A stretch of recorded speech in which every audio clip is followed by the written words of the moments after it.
నమస్తే, నేను రాజేశ్వరి. ఈరోజు ఒకటి కొబ్బరిలు మనం దేవుడి దగ్గర కొట్టుకుని దీపావళి పండగ కదండి. చాలా కొబ్బరిలు అయితే మనకు వచ్చినాయి. మనం ఈజీగా కొబ్బరి తీసుకోవాలంటే ఒక గిన్నెలో నీళ్ళు వేసుకోవాలా. నీళ్ళు స్టవ్ మీద పెట్టేసుకొని ఇట్లాంటి జాలి ఉంటుంది కదా, జాలి ఉన్న దాంట్లో ఈ కొబ్బరిలు పెట్టేసుకోవాలా. కొబ్బరిలు పెట్టేసుకుంటే మనకి అది మసలాల, నీళ్ళు మసిలితే అప్పటికి నాకు పాడైపోయినాయి చూడండి. మొన్న 2 రోజుల నుంచి దీపావళి అప్పుడు అని అన్నీ కొట్టి కొన్ని పాడైపోయినాయి.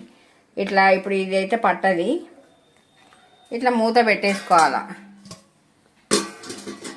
కొంచెం సేపు ఆ కింద నీళ్ళు మసిలి ఈ పైన ఆవిరికి అవి చిప్ప అన్నది ఇది విడిగా వచ్చేస్తుంది మనకి. ఇది ఎండిపోయినాక వస్తుంది కదా, మనం ఇట్లా విడిగా వచ్చేస్తుంది. నేను హైలో పెడతా, హైలో పెట్టుకోవాలి. నీళ్ళు మసలాల కదా. నేను మళ్ళీ చూపిస్తా చూడండి. నేను సిమ్లోనే పెట్టినా, ఇంత పొగలు వస్తున్నాయి చూడండి. ఇప్పుడు మనకి ఈజీగా కొబ్బరిలు తీసుకొని వాడుకోవాలంటే మనం ఇట్లా చేసుకోవచ్చు. ఇవి ఎండే వరకు చాలా రోజులు పడుతుంది, ఈ లోపు బూజు వచ్చేస్తుంది చూడండి. ఇట్లా అంటే మనకు సపరేట్ అయిపోతుంది చిప్ప నుంచి. ఏదో మనం ఏం చేయొచ్చు, దీన్ని ఎండబెట్టుకుంటే మనకి మటన్లో వాడుకోవచ్చు. కొబ్బరి గసాలు, మన వంకాయ మసాలా వండుకుంటాం కదా, అప్పుడు పనికొస్తుంది కొనుక్కోకుండా. చూడండి ఎట్లా వచ్చే సపరేట్ అయిపోతుంది చిప్ప. చూడండి అట్లా మొత్తం వచ్చేసింది చూసినా.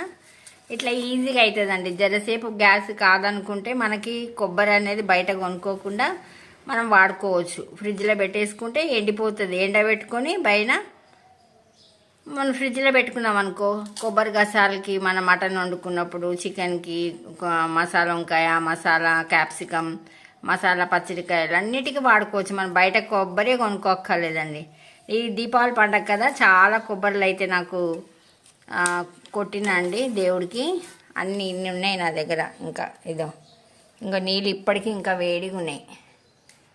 అంతే, ఇట్లా తీసేసుకొని ఎండబెట్టేసి ఇంకా ముక్కలు కూడా చేసుకోవచ్చు. ముక్కలు చేసుకుంటే కూడా ఈజీ, తొందరగా మనకి చేసేటప్పుడు మిక్సీలో వేసేసుకోవచ్చు. గసాలతో పాటు ముక్కలు వేసేసుకోవచ్చు. నా వీడియో నచ్చితే లైక్ చేయండి, షేర్ చేయండి, సబ్స్క్రైబ్ కూడా చేసుకోండి. ఓం శ్రీ మాత్రే నమః.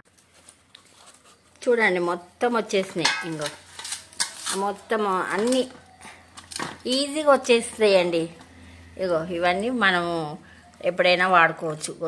మంట పెట్టుకున్నప్పుడు, మనం చిన్నగా ఏదైనా వేడి చేసుకున్నప్పుడు ఈ కొబ్బరి చిప్పలు కూడా మనం చెట్లు నాటేసుకున్నప్పుడు కూడా ఇవి కూడా పనిచేస్తాయి.